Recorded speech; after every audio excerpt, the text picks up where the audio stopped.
Welcome, everyone, to the Life Midwest podcast, the only podcast that introduces themselves as the only podcast.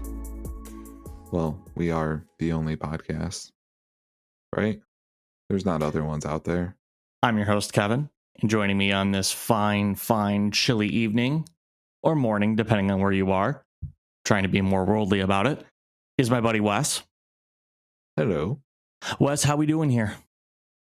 Oh, you know how this goes. We doing. We doing. We still doing. Yeah. I feel like if we ever get to a point where we do merch, I feel like that's going to be one of our first catchphrases. Is like we be doing it, or we doing it, or something.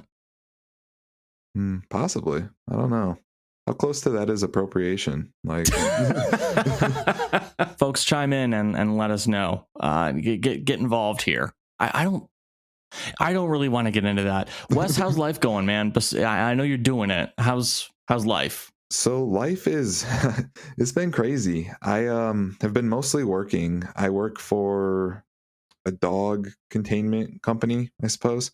Is that like the professional name for it? Yeah, I work for dog containment company.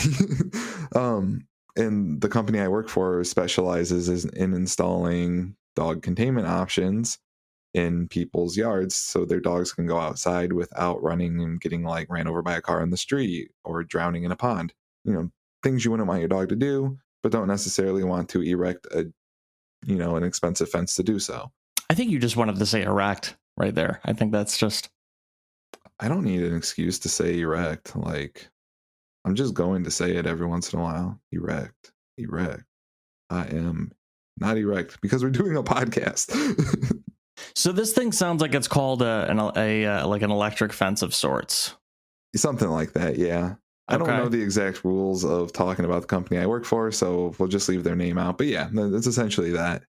Okay. And I don't know if anyone knows this, but every person in the entire, I guess, state of Ohio or Southeast Michigan, the Toledo area, is buying a dog or another dog or like their third or fourth dog. It's true. We got a dog last year. Like, people are home because of the pandemic and they're like, you know what would be great? A dog I'm not going to leave in a kennel while I'm at work all day. And so like everyone's getting a dog. So the company I work for is fairly overwhelmed in general. And then unfortunately, some of our coworkers, people who are out in the field doing work, meeting with people, got ill. So now the system's overwhelmed because, it's dog buying time. And then also it's more overwhelmed because people are sick. So it's just been a pretty crazy week just doing. It's really interesting to look at the big picture and see all of the different ways that the pandemic has affected people. And I got to be honest with you, man. I did not think your job, with all due respect, I did not think your job, and I don't think you do either, in all fairness, would be affected by a pandemic. I suppose. I'm not sure I ever think about what is affected by the pandemic until it happens. Right. So like, jobs in general definitely affected by the pandemic. The heightened anxiety of people not wanting to be out in public with one another, people not being able to keep in-store employees and workers doing the job, and then the other workers getting overwhelmed. I think that is a fact of not just the pandemic, but like how the country's working class has been handling this. To your point, I think it is uncommon to constantly think about the ways that the pandemic has affected us and jobs until it does, right? I think that at the same time, though, it does. There have been a lot of situations that have surprised me of what's affected by the pandemic. How about you? Oh, definitely. Like, it makes total sense that more people being home equals more dogs. But until my interview at this company, I never thought about it. And like, I bet a lot of people are buying dogs now. No, I just never thought of that. But then hearing about it, like, oh, that makes a lot of sense. So I guess for me in this particular example, surprised is the wrong word, but definitely like brought abruptly aware of something, like, because it makes sense, but never would I have thought of that. Maybe people who have made that decision have thought of that, you know, like you got a dog during the pandemic. Right. Was it because you were home more, or? No, actually. So when Ashley and I got Mac, the state of Ohio hadn't shut down yet. I was still going to work. Ashley was still going to work. And so it really felt like a normal time, because I think we didn't really understand how big this was going to get, or how deeply effective this was going to be, at nearly every level of most people's livelihoods. And I mean, a few weeks later, the state was shut down, and we kind of turned a curse into a blessing and said, well, we have all this time with him now to train him, to bond with him, to help him develop and be the dog that, we want him to be, and that he's smart enough to be. And it's just one of those things where we didn't buy it because of that. It wasn't like we weren't even home more at that point. Ashley and I were sleeping on the living room floor with him, because he was just too scared and just crying all night. I'm assuming because he wanted his mom or something, and so I'd go to work on 3-4 hours of sleep. I think once we transitioned to, once my job transitioned to, we shut down for a few weeks. And we really took advantage of that. And then after that, I was working from home. So, we were, and then Ashley left her job to do something more flexible and remote. We just ended up being home all the time. But I 100% know what you mean, though, when you're talking about, people saying, well, I'm home now, and I've always wanted the dog, and now that dog won't have to be, in its cage all the time. And I can give it the life that I would want to give it, I think that makes a ton of sense. It's so interesting to see how you've been affected by it, as opposed to, I think, the obvious things that I think everybody understands things have been affected by, the pandemic has affected. For example, if you were to walk into a Best Buy, it's really hard to find a microphone or a webcam right now, like a professional microphone or a high quality webcam. There's other part constraints as well for building computers in general, because we have a semiconductor shortage, and just supply versus demand. There's just so much more demand than literally what the human species can produce it at right now, for certain categories of goods and services. And I think that's just astounding. We have a car shortage. We have a used car shortage because people aren't trading in or buying their cars. New cars are backlogged too because of the semiconductor shortage. It's just this whole chain reaction. It just goes to say, Wes, people who think they can't change the world have never eaten a bat. All right, yeah. Oh my, that's a good one. I'm not like, never have I heard that. That's OG content as far as I'm concerned. So, to keep people from going back to work, we need to form like a coalition called Big Dog, so they can say shills for Big Dog are preventing the worker from returning home or to the workforce, something like that. Big Dog, like Big Pharma, like big oh my god. Because the dog industry is booming. Dude, I don't know if this is a prediction or me just joking, but the dog food industry has to be booming. Dog toy industry has to be booming. Every other peripheral that is dog is probably making a crap ton of money. Towards the end of the pandemic, I bet there will be commercials about like encouraging you to work from home so you can be there for your loved one. And your loved one is your dog. Right. And it's just like I see what you're saying. Big fluffy golden on the screen. I see what you're saying. Yeah, I mean, I'm sure there's a lot of companies like Chewy and PetSmart that have probably done, I mean, maybe not the grooming side of it, but they've probably done really well, because the more animals getting adopted and bought, you need supplies for that. So makes sense to me. He's a shill for Big Dog. I wouldn't feel bad about that. Yeah. Like, yeah, I'm a shill for Big Dog. Stay home, pet your dogs. Wes, what do we got on repeat this week, buddy? So I have been just not listening to music. I'm a terrible podcast host, and you should kick me off. No. Hold on. Let's pause real quick. You are the most music listening person I know. Going back to high school, like the grassroots of our deeply intertwined friendship, right? Every time we hung out, we both were always sharing music with each other. True.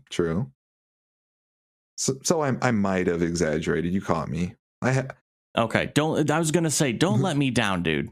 Don't let me down. So I've been listening to music, but through alternative means. It's not like coming out of my radio in the car.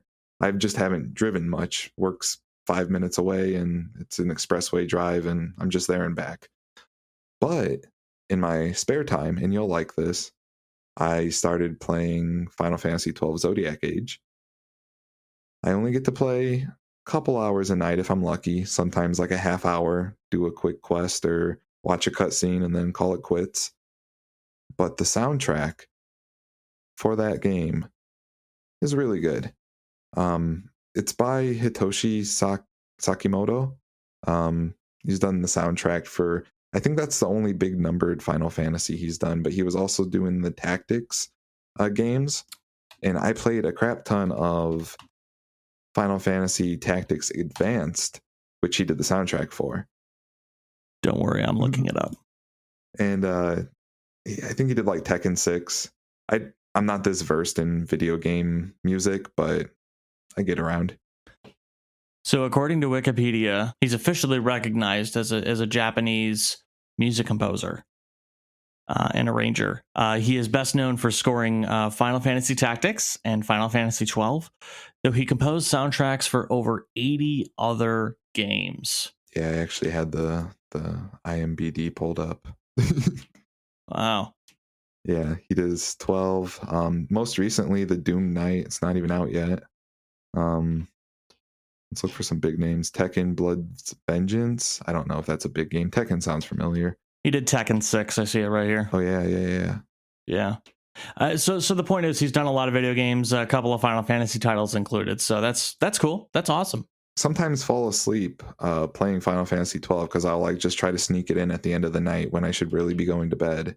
And I just fall asleep listening to beautiful piano music and like nice, well orchestrated symphony music. It's good stuff. Yeah. 12 was a good game. I did spend some time during the pandemic beating that as well. So I talk like it's over, but one of my proudest achievements during the pandemic is I played every major Final Fantasy title all the way up to 15. Well, I'd already played some of them. I kind of filled in the gaps anyways. So to some people, some people are like, damn. Other people are like, wow, what a fucking loser. But I don't give a shit. Hey, I'm jelly. I want to just play Final Fantasy games all the time. Yeah. For me this week, I have a band that I really have been fond of over the years and recently. They're called Crown the Empire. They have a couple of good tracks. I'm just going to quickly recommend one because we got a break here soon. But it's called 2020. If you like that, Zero is really good. And I mean, there's a ton of other good ones by them. Give them a listen. Give them a listen. They are again following this pattern of very melodic, very strong frontman, vocally, and still has some heavy car key jab it in the mosh pit kind of heavy. So don't go jabbing other people with your car keys. Go ahead, do it. All right. Well, while Wes is doing that in the mosh pit, we're going to take a break. When we come back, coming up, we are going to expand on what we talked about last week with a new segment called What I Learned. We'll tell you more about it on the other side of the break. Stick around.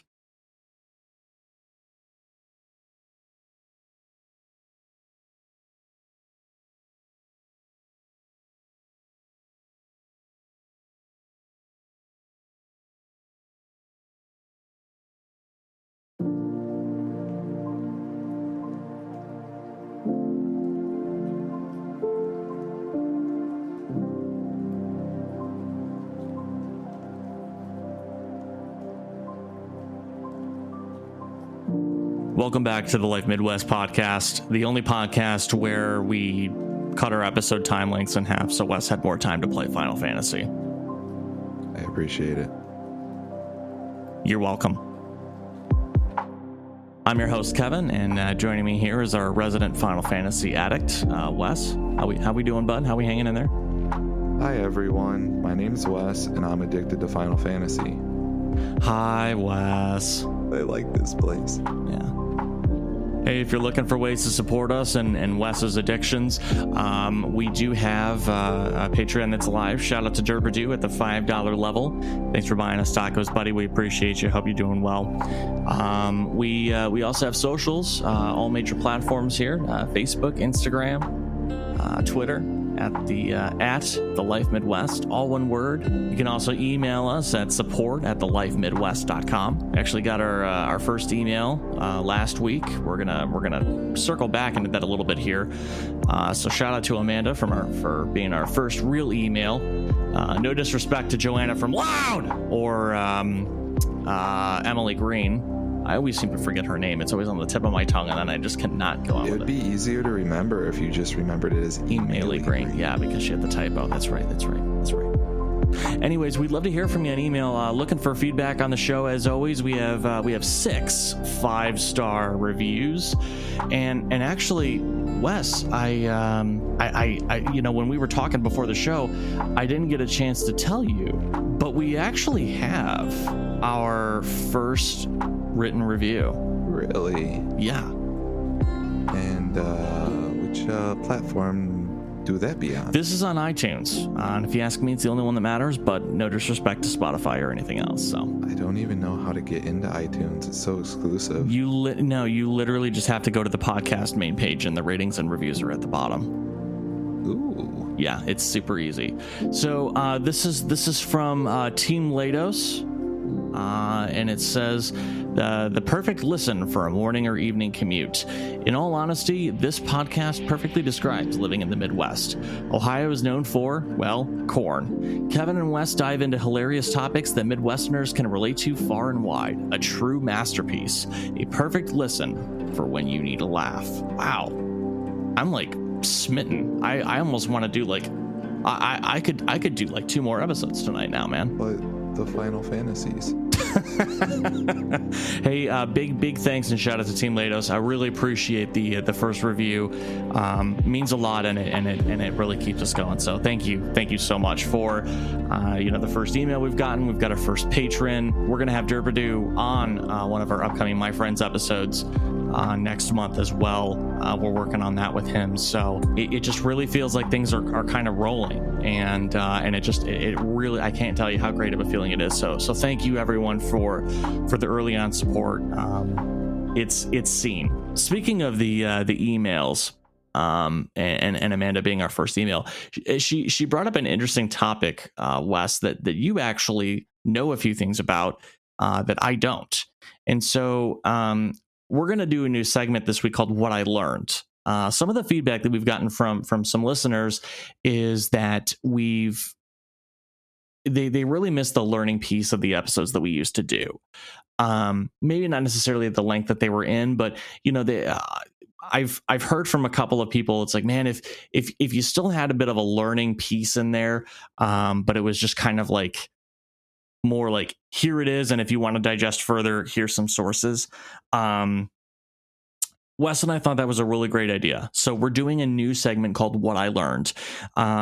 We're going to try it out. We may not do it every single week. We'll see how it's received. But we thought the first one would actually be to talk about NFTs, since Amanda brought those up in our email last week. Wes, because you're typically smarter than me on most things, I'm going to kick it over to you. That's right. All right. NFTs are non-fungible tokens. Fungible means exchangeable. So if you think of like the US dollar, $1 is always tradable for $1 because they're the same thing. They're a currency. Non-fungible tokens, they're a little bit different than that, but they're on the same technology. That is blockchain technology. CNBC claims insiders call NFTs nifties, pronounced nifties. Nifties. So nifties run on blockchain technology. By the way, blockchain technology is from 1991. So to our younger listeners out there, cheer up. It took this blocky boy almost 30 years to become this popular and talented. You still have a chance. Get out of here. So blockchain technology is a distributed ledger, or DLT, distributed ledger technology. That's not really important to remember. Just know that it's a ledger. So like imagine the exact definition of a ledger, a piece of paper that records data, but this is digital and it's distributed. That means all participants have access to it. What is entered is immutable. That means it is unable to be changed, which makes it secure. So imagine you're sharing a document, and in that document, you have an outline to a podcast. And all of a sudden, all the letters that are consonants change into B's. That's not immutable. I'm able to change that. It's a live document I'm able to change. This distributed technology is a live document that's immutable. Anything that enters in there stays in there, accessible and viewed by all participants. It's time-stamped and it's unanimous. All network participants agree to the validity of each of the records. So that's kind of why there's a lot of hype to it. And that's a reference from Euromoney, which we'll put down in the podcast description. So this is a form of technology that can be used decentralized, or in a way that is decentralized. Think of a deed to a house. That's a physical good. The deed is sanctioned by the government. It's a contract saying that you own that piece of property and it's legally binding. NFTs are precisely like that, in the sense that it shows ownership over a digital item. So in the real world, you have a house and a deed and a paper that is that deed. On the internet, let's say you own something valuable, like if you play a video game that's niche and you have a really rare item in that game, even though it's against the game rules, some people will trade those items out of game for a lot of real life money. Oh, okay. I get it. I get it. Okay. That's where an instance of this would be important. You can't use that in games like that because it's outside of the terms of service. You'd get in trouble. I'm sure you could create a ledger and then have ownership over this specific item without like the devs knowing or the developers of the game knowing, but that's not, it's like that concept. That alone helps it make so much more sense to me, because it's like, for me, what I struggled with, and I don't know if any of our listeners feel this way, but for me, what's been hard to grasp is, okay, an NFT means I own something. What do I own? And a lot of people are like, well, it could be anything. And I was like, okay, well, if you have a deed, most people are going to assume you have a deed to a house. If I have an NFT, what do I have an NFT to? And it's like, oh, it could be anything. And it just didn't make sense. I was like, what? So this helps a lot. So imagine you're an artist, a digital artist, or Banksy even sold NFTs. So like, you don't have to be only a digital artist, but you make this really cool piece of art on the internet. Now, if you wanted to monetize it and claim property ownership over it, what you could do is buy an NFT for this digital work of art before you distribute it on the internet, because like the minute you post that to Reddit, their terms of service, unless you like have it owned, probably say that they own right to the use of that picture. I know Facebook did that. Reddit was probably the worst one to choose from the start, but I wouldn't put it past any tech company to say they own any picture posted on the platform. So you could maintain proof of ownership over those pieces of art, those digital works, and get hype around them without losing your rights to them. So you can eventually sell copies of them for money, or so you could own like a really unique art. So here's a really good example of it. Trading cards, and I've been playing trading card games for most of my life. Yu-Gi-Oh at a young, Pokemon, Magic, all that. So, and I'm gonna have to put the retainer on for this one, but it's your autographed Kevin Palmer trading card has nothing on my limited edition alternative art West Shirley foil. So like, just how many times have I told you to get out in this episode? Are we at 2 or 3? Let's assume it's 3. All right, deal. So if anyone's out there listening and they want a autographed Kevin Palmer trading card or a alternate art West Shirley foil trading card, hit us up. So NFTs do not equal another one. Like a dollar equaling a dollar, an NFT is different in the sense that it's a whole nother item, but it works on blockchain the same. That it's being that everyone can see what's going on. There's a timestamp so they know when it happened, and it's unable to be changed, so it can't be hacked or messed with. And everyone operates under these rules because they're programmed in like that. Similar to NFTs, there are things like smart contracts. And these are contracts that are programmed to complete themselves after the terms of contract or the contract have been met. All parties must agree the terms have been met and have access to an immutable ledger that shows everything every other party has done. It's secure, it's accountable as far as the contract goes. And we'll leave a link to a short video about them in the podcast description if you're interested in learning about that type of thing. So to recap, NFTs are non-fungible tokens, also sometimes called NFTs, apparently, says CNBC.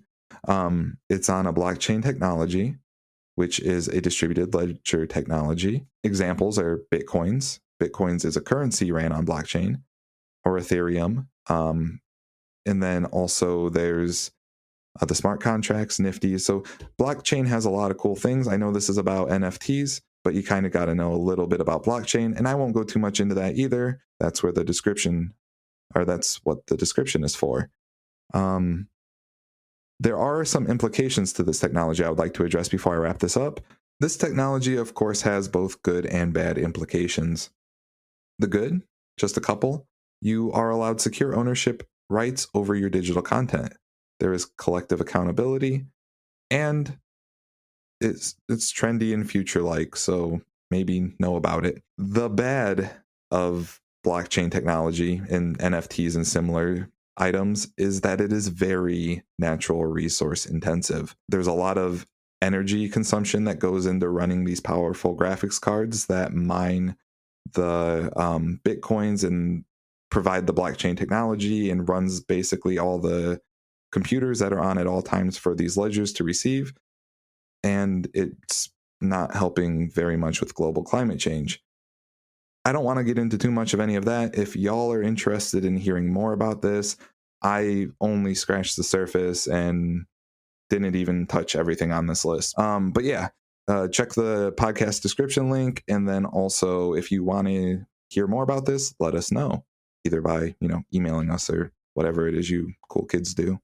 Yeah, we can definitely expand on this more if that's something that y'all are interested in. One last question for you, Wes. Why do I want an NFT? Like, why would I want to invest in having an NFT? What's the benefit of that? If you own the concept to, let's say, a invention or a contraption you make, you have like the blueprint. If it's a digital blueprint, you can then own the digital copy of that and then sell that digital copy online, I suppose. I don't quite understand the implication because we already have the real world government version of it. This is just more of a decentralized online version of it. So like the only thing I can really see it being useful for is digital creators so that their art is theirs. Think artists who don't get paid enough by YouTube or Spotify. It's for the experience. So like in order to get exposure on your digital products, you have to play them where people are watching, and people are listening to Spotify. People are watching YouTube / listening to YouTube, and YouTube's going to take your money and give you what they think you deserve. This cuts the middleman out. You now own full digital rights to your piece of work on the internet, and everyone knows it because it's on this massive ledger that says you own that. It's like having an original Picasso painting. In real life, you just have the real one and have an appraiser look at it and they say, yep, that's the real one. But on the internet, like, how do you know what's the OG file and who made that OG file and who owns the rights to that OG file? That's a really, really good way of describing it. It's almost like you have especially if you're like a content creator, you have the patent essentially. Yeah, and that I don't know why I forgot what that word was, but this whole time I'm thinking, what is the real life version of this? It's a patent. It's the certificate of authenticity / patent / rights of ownership. Like it's you own those rights. You're allowed to profit off of those and then tell people to stop. Perhaps I don't know if NFTs are regulated. I haven't got into that side of the research yet.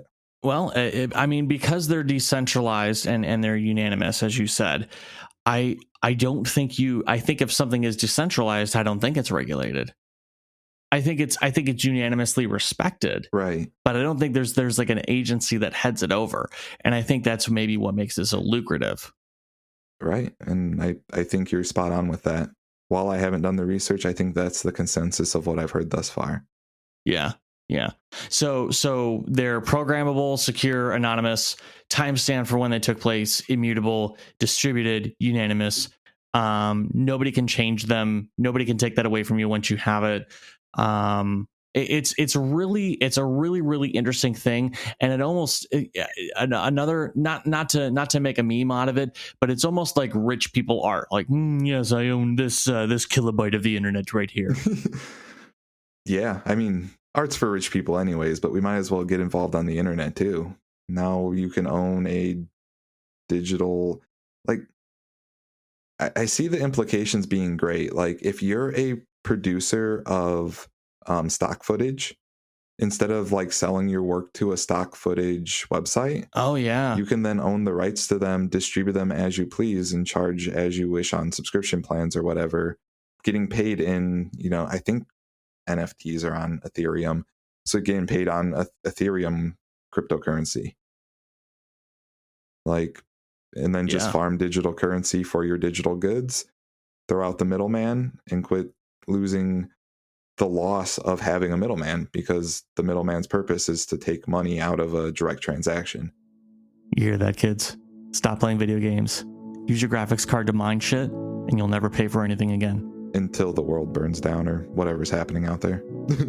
Before we get into that rabbit hole, it's time to move on to our shout outs so we can get the hell out of here for this week. And it just seems like a great time to do that.